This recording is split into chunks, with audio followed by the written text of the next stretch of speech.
Assalamualaikum warahmatullahi wabarakatuh. Selamat pagi anak-anak sekalian kelas 8, khususnya kelas 810. Alhamdulillah, pagi hari ini kita dapat berjumpa kembali dalam pembelajaran jarak jauh atau belajar di rumah. Kesempatan pagi hari ini anak sekalian, kita akan membahas pokok bahasan perlawanan rakyat Indonesia terhadap penjajah Belanda. Di pokok bahasan kita pagi hari ini, perlawanan rakyat Indonesia terhadap penjajah Belanda. Hanya satu perlawanan, yaitu yang namanya Perang Padri. Hari ini yang kita bahas yang berlangsung di Sumatera Barat tahun 1821 sampai 1837. Nah, sekalian, sebelum kita mulai bicarakan tentang Perang Padri, kita berdoa menurut agama dan kepercayaan masing-masing. Berdoa, kita mulai.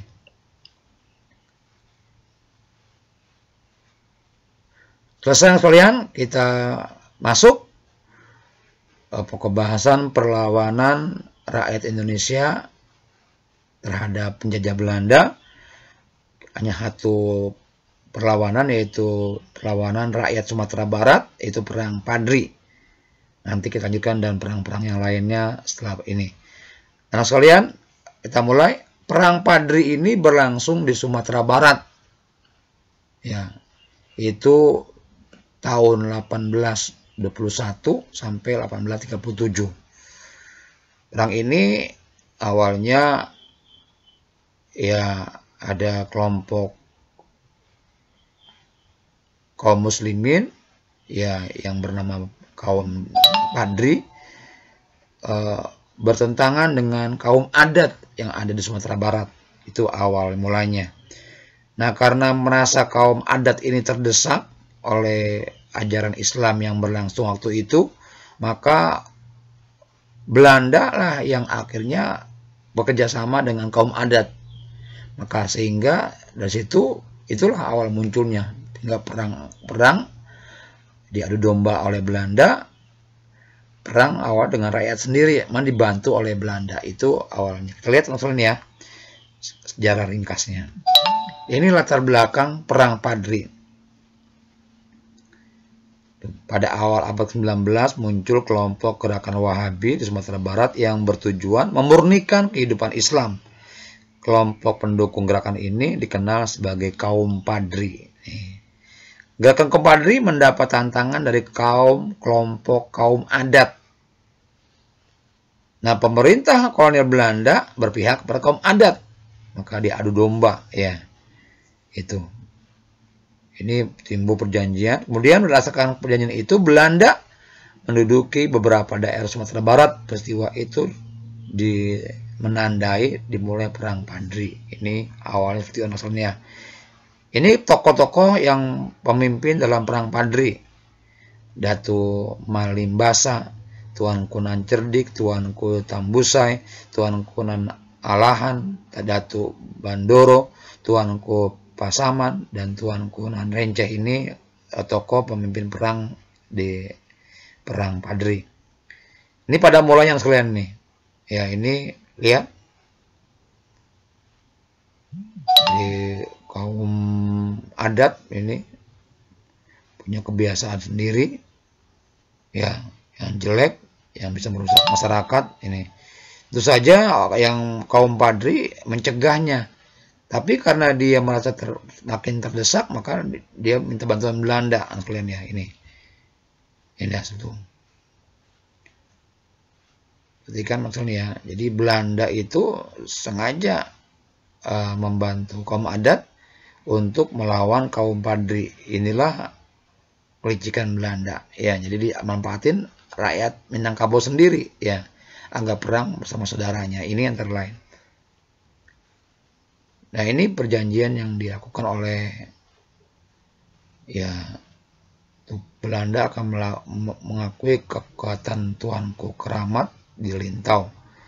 Ini semuanya akal-akalan Belanda sebenarnya. Ini keadaan setelah perjanjian. Semua Sumatera Barat dikuasai Belanda dalam perjanjian itu. Sebenarnya, kan? Kita lanjut ya, kita lanjut. Daerah yang berhasil oleh Belanda. Itu hampir semua wilayah itu direbut, dikuasai Belanda. Emang tujuan dia seperti itu, memanfaatkan kaum adat, kata mau dibantu, tapi semua wilayah telah dikuasai oleh Belanda akhirnya.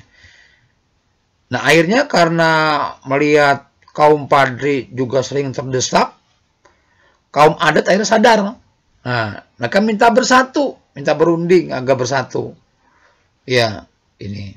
Maka pada tahun 1833 sampai 1834 terjadilah konsolidasi total kaum Padri dan persatuan antara kaum Padri dan kaum adat yang tadinya memihak Belanda sadar, sehingga muncul semangat kaum Padri itu untuk jihad makin kencang. Kenapa? Karena kaum adatnya sadar.